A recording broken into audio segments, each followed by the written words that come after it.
অসম চুক্তিৰ ৬ নম্বৰ দফাৰ ওপৰত আমাৰ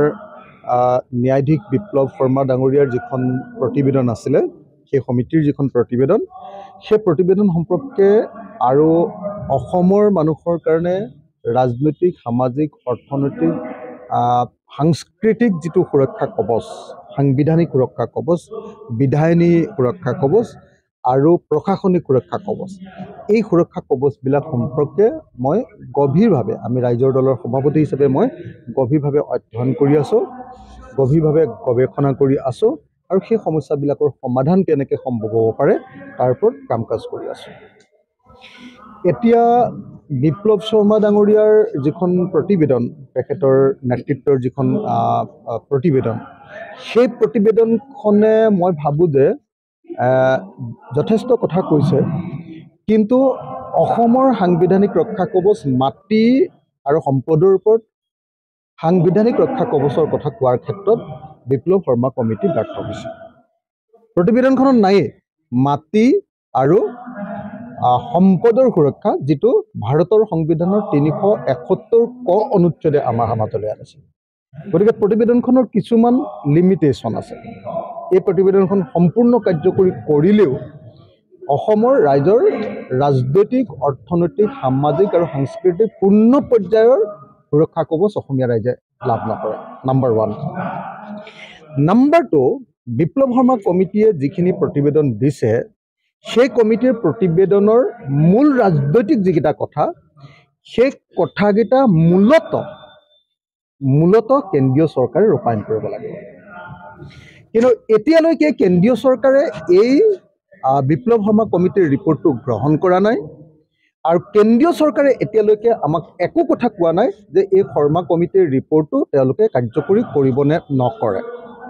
গতিকে অসম চৰকাৰে বিপ্লৱ শৰ্মা কমিটিৰ কিছুমান কাম ৰূপায়ণ কৰিম বুলি কোৱাটোত আমি অতি উৎসাহী হোৱাৰ কোনো অৰ্থ মই নেদেখোঁ। সেইটো দ্বিতীয় কথা। এতিয়া আমি অসম চৰকাৰক আহ্বান জনাম, কিন্তু এটা কথা ঠিক যে ৬ নং দফা কমিটিৰ প্ৰতিবেদন ৰূপায়ণ কৰিবলৈ লোৱা কথাটোক উৎসাহজনক আৰু লোৱা কথাটোক আমি ৰাইজৰ দলে আদৰণি জনাম। সঁচাকৈ যদি ৬ নং দফা কমিটিৰ প্ৰতিবেদন ৰূপায়িত হয়, কাৰ্যত ৰূপায়িত হয়, আখৰে আখৰে পালন হয়, যদি ইনটোটো পালন হয়, সম্পূৰ্ণৰূপে পালন হয়, তেতিয়াহ'লে অসমৰ কিছু সমস্যাৰ সমাধান হ'ব। অসমৰ কিছু সমস্যাৰ সমাধান হ'ব আৰু সেইকাৰণে মই অসম চৰকাৰ, ভাৰত চৰকাৰ সকলোকে আহ্বান জনাইছোঁ যে ইনটোটো বিপ্লৱ শৰ্মা কমিটিৰ প্ৰতিবেদনখন ৰূপায়ণ কৰা হওক। এতিয়া বিপ্লৱ শৰ্মা কমিটিৰ কোনখিনি প্ৰতিবেদন অসম চৰকাৰে ৰূপায়ণ কৰিম বুলি কৈছে? বিপ্লৱ শৰ্মা কমিটিৰ সেইখিনি কথা ৰূপায়ণ কৰিম বুলি কৈছে যিবিলাক সাধাৰণভাৱে এখন ৰাজ্য চৰকাৰে প্ৰশাসনিকভাৱে কৰিব পৰা কাম। কোনবিলাক কাম? যেনেকৈ ধৰক আপোনাৰ জ্যোতি চিত্ৰবনত পইচা দিয়াৰ কথা কৈছে, সত্ৰবিলাক সংৰক্ষণ কৰাৰ কাৰণে পইচা দিয়াৰ কথা কৈছে, যেনেকৈ ধৰক আপোনাৰ কি কয় শংকৰদেৱ কলাক্ষেত্ৰৰ কাৰণে টকা দিয়াৰ কথা কৈছে। এনেকুৱা ধৰণৰ যিবিলাক প্ৰশাসনিক কাম কাজ, সেই কাম কাজবিলাক অসম চৰকাৰে কৰিম বুলি কৈছে, এইটো ভাল কথা, কৰা উচিত। কিন্তু অসম চৰকাৰে অকল এই কাম কাজবিলাক কৰিলে অসমীয়া জাতিৰ কাৰণে এতিয়াও সাংবিধানিক, বিধায়িনী, এতিয়াও সুৰক্ষা কৱচ আমি লাভ নকৰোঁ। সেইটো ইম্পৰ্টেণ্ট। যদি সঁচাকৈ অসম চৰকাৰে বা ভাৰত চৰকাৰে সঁচাকৈ যদি অসমীয়া মানুহক সাংবিধানিক ৰক্ষা কৱচ দিব খোজে, তেতিয়াহ'লে ভাৰতৰ সংবিধানত ৰাজ্যক দিব খোজা সাংবিধানিক সুৰক্ষা কৱচ অকল এটা অনুচ্ছেদতে আছে। সেই অনুচ্ছেদটো কি? 371। 371A পৰা 371J লৈকে এই অনুচ্ছেদকেইটাতহে কেৱল আৰু কেৱল এখন ৰাজ্যৰ সাংবিধানিক সুৰক্ষা কৱচৰ কথা লিখি থোৱা আছে। যেনেকৈ ধৰক 371A নাগালেণ্ডক দিছে। নাগালেণ্ডৰ মাটি আৰু নাগালেণ্ডৰ মাটিৰ তলত থকা সম্পদ, তেল, কয়লা, চূণশিল, এই সম্পদবিলাকৰ ওপৰত নাগালেণ্ড চৰকাৰৰ বাহিৰে কোনেও হাত দিব নোৱাৰে, নাগালেণ্ডৰ মানুহৰ বাহিৰে। গতিকে অসমৰ মানুহৰ যদি মাটি আৰু অসমৰ মানুহৰ যদি সম্পদ, ইয়াত থকা তেল, ইয়াত থকা কয়লা, ইয়াত থকা চূণশিল, এই সম্পদবিলাকৰ ওপৰত যদি অধিকাৰ প্ৰতিষ্ঠা হ'ব লাগে, আমাৰ অসমকো ভাৰতৰ সংবিধানৰ ৩৭১ ক অনুচ্ছেদত অন্তৰ্ভুক্ত কৰিব লাগিব। আৰু হেতু কৰিবলৈ হলে ভাৰতৰ সংবিধান সংশোধন কৰিব লাগিব আৰু ভাৰতৰ সংবিধান সংশোধন কৰি অসমক 371 এই অনুচ্ছেদত অন্তৰ্ভুক্ত কৰি দিলে আমি সাংবিধানিক সুৰক্ষা কৱচ লাভ কৰিম তাৰ পাছত যেনেকৈ ধৰক আসন সংৰক্ষণ লোকসভা বিধানসভাৰ আসন সংৰক্ষণ পঞ্চায়তৰ আসন সংৰক্ষণ এতিয়া আমাৰ বিপ্লৱ শৰ্মা কমিটিয়ে কৈছে যে অসমীয়া মানুহৰ কাৰণে অসমীয়া মানুহ মানে এওঁলোকে কৈছে যে 1951 চন 1951 চনৰ পৰা বসবাস কৰা অসমীয়া মানুহৰ কাৰণে এওঁলোকে আমাৰ বিপ্লৱ শৰ্মাৰ প্ৰতিবেদনে কৈছে যে বিধানসভাৰ আসন লোকসভাৰ আসন পঞ্চায়তৰ আসন আৰু পৌৰসভাৰ আসন সংৰক্ষণ কৰিব লাগে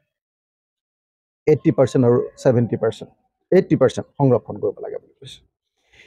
এতিয়া এই কামটো কৰিবৰ কাৰণে ভাৰতৰ সংবিধানত ক'ত লিখা আছে ভাৰতৰ সংবিধানৰ আৰ্টিকল 371 এফত ছিকিম ৰাজ্যখনত ছিকিম ৰাজ্যখনৰ যিটো লেপচা জনগোষ্ঠীৰ লোকসকলৰ কাৰণে তাত সংৰক্ষণ আছে এতিয়া 371 এফত যদি অসমৰ নামটো সুমুৱাই দিয়ে আৰু অসমীয়া মানুহৰ অৰ্থাৎ 1951 চনৰ আগতে অহা মানুহবিলাকেহে এই কাৰণেহে আসন সংৰক্ষণ হ'ব বুলি লিখে তেতিয়াহে কেৱল সাংবিধানিক ৰক্ষা কৱচ নহ'লে বেলেগবিলাক কথা কৈ থকাৰ কোনো মিনিং নাই তাৰপিছত চাকৰিটোৰ কথা লিখা আছে ভাৰতৰ সংবিধানৰ 371 জেড এইটো দিছে অন্ধ্ৰপ্ৰদেশক চাকৰি সংৰক্ষণ দিছে তো ঠিক তেনেকৈ যদি অসমক চাকৰি সংৰক্ষণ দিব লাগে অন্ধ্ৰপ্ৰদেশ আৰু তেলেংগানা যেনেকৈ সংৰক্ষণ দিছে তেওঁলোকক দিয়াৰ নিচিনাকৈ আমাক সংৰক্ষণ দিব লাগে তো সেই 371 জেড যদি আমাক অসমক অন্তৰ্ভুক্ত কৰি দিয়ে মানে 371 জেটো ভাৰতৰ সংবিধানৰ অনুচ্ছেদ আৰ্টিকল ভাৰতৰ সংবিধানৰ আৰ্টিকলত যদি অসমৰ নামটো ভৰাবলৈ হয় তেতিয়াহ'লে কোনে পাৰিব ভাৰতৰ সংসদৰ লোকসভা আৰু ৰাজ্যসভাই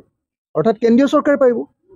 কেন্দ্ৰীয় চৰকাৰে যদি সেইটো পাছ কৰি দিব পাৰে তেতিয়াহ'লে আমি সাংবিধানিক ৰক্ষা কৱচ পাম এতিয়া সেই সাংবিধানিক ৰক্ষা কৱচ নিদিয়াকৈ যদি শংকৰদেৱ কলাক্ষেত্ৰৰ কাৰণে অকণমান পইচা সত্ৰবিলাকৰ কাৰণে অকণমান পইচা আমাৰ বিহু বা বাগৰুম্বা বা অন্য কোনোবা জনগোষ্ঠীৰ সাংস্কৃতিক অনুষ্ঠানবিলাক পাতিবৰ কাৰণে ডিষ্ট্ৰিক্ট লেভেলত যদি এটা অডিটৰিয়াম খুলি দিয়ে তেতিয়াহ'লে অসমীয়া জাতিৰ কিমান প্ৰকাৰৰ উন্নতি হ'ব আপোনালোকে কি পৰ্যায়ৰ উন্নতি হ'ব আপোনালোকে নিজে কল্পনা কৰি চাওক কথাটো বুজিছেনে এতিয়া মই ভাবোঁ যে আচলতে বিজেপি চৰকাৰে 2024 চনৰ লোকসভা নিৰ্বাচনত বেয়া ফলাফল দেখুৱাৰ পাছত আৰু 2026 চনত বিজেপি অসমত বিধানসভাত হাৰিব বুলি প্ৰচাৰ হৈ যোৱাৰ পাছত মানুহ যেতিয়া কনভিন্স হৈছে যে এইবাৰ বিজেপি হাৰিব তেতিয়া বিজেপি উদ্বাউল হৈ পৰিছে কেনেকৈ তেওঁলোকৰ হেৰুৱা যিটো ভিত্তি সেইটো ঘূৰাই আনিব পাৰে তাৰে অংশ হিচাপে তেওঁলোকে অসম চুক্তিৰ 6 নম্বৰ দফা কমিটিৰ প্ৰতিবেদন বা বিপ্লৱ শৰ্মা কমিটিৰ প্ৰতিবেদন কাৰ্যকৰী কৰিব খুজিছে মই ভাবোঁ যে আচলতে এইটো তেওঁলোকৰ ইলেকশ্যনৰ এজেণ্ডা তেওঁলোকে দেখুৱাব খুজিছে যে ইলেকশ্যনৰ এজেণ্ডা মানে অসমৰ জাতীয়তাবাদী মানুহবিলাকক অসমক ভালপোৱা মানুহবিলাকক অসমৰ কাৰণে ভবা মানুহবিলাকক থলুৱা মানুহৰ কাৰণে ভবা মানুহবিলাকক যাতে আকৰ্ষিত কৰিব পাৰি তাৰ কাৰণে তেওঁলোকে এই এজেণ্ডাটো লৈছে কিন্তু মই আশা কৰিম যে এইটো অকল বিপ্লৱ শৰ্মা কমিটিৰ প্ৰতিবেদন ৰূপায়ণৰ বিষয়টো অকল ৰাজনৈতিক গিমিক নহওক ৰাজনৈতিক চমক নহওক 2026 চনৰ নিৰ্বাচনৰ ভোট গোটোৱাৰ কেৱল হাতিয়াৰ নহওক এইটো বাস্তৱতে ৰূপায়ণ কৰক আৰু বাস্তৱতে ৰূপায়ণ কৰিবলৈ হ'লে কেন্দ্ৰীয় চৰকাৰে এই বস্তুটো ৰূপায়ণ কৰিব লাগে গতিকে যেতিয়ালৈকে কেন্দ্ৰীয় চৰকাৰে ভাৰতৰ সংবিধান সংশোধন কৰি অসমক সুৰক্ষা কৱচ প্ৰদান নকৰিব তেতিয়ালৈকে 6 নম্বৰ দফা কমিটিৰ প্ৰতিবেদন কেতিয়াও ৰূপায়ণ নহয় আৰু সেইটো কেৱল নিৰ্বাচনৰ কাৰণে কৰা হ'ব সেইটো নিৰ্বাচনী চমকত পৰিণত হ'ব আৰু সেইটো অসমীয়া মানুহক আচলতে আভুৱা ভাৰিবৰ কাৰণে কৰা হ'ব আৰু সেইকাৰণে মই 6 নম্বৰ দফা কমিটিৰ প্ৰতিবেদন ইন toto কেন্দ্ৰীয় চৰকাৰক গ্ৰহণ কৰি এইখন প্ৰতিবেদন বাস্তৱায়িত কৰিবৰ কাৰণে আহ্বান জনাইছোঁ